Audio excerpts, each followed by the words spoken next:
day mtoi alipass bro, that thing imeniuma hadi saa hii inaniuma. Wenye mtoi alipass sikuwa na mpango yote, sikuwa na do, sikuwa na bob. So mtoi amepass, mtoi anafaa kutolewa mog na get juu mtoi afai kukaa sana, unaona. So apika phone napigia brother, una get nani ini iko nene sema tu iko nini man, napigia DNG Wembe. Jule ni brother mwenye unajua tumekuwa naye studio nini, yani ni mtu, yani tunajuana like manze ile design unajua brother DNG, not DNA. DNG okay mwenye sahi ni yes. MCA una get so namchapia like bro, akanambia amina meet, nikamwambia bro ini agent tafadhali nahitaji tu tuongee. Akaniambia nini? Nikamwambia bro, I'm in an hospital and my son just passed away. Is like hey, bro I'm in a meeting na kakata simu.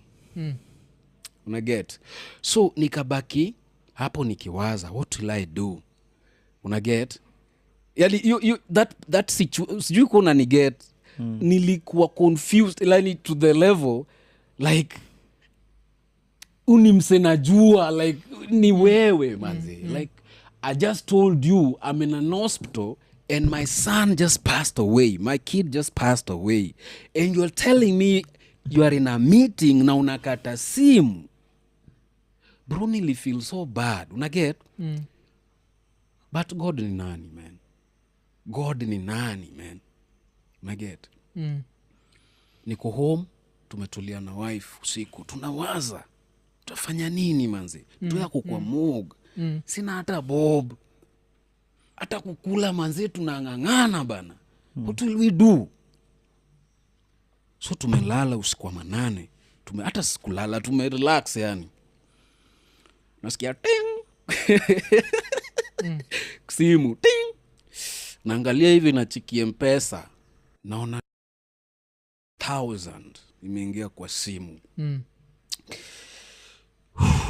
Bro, sikuamini. nani kwa metuma Bro, God bless RK wherever he is. RK okay yeah.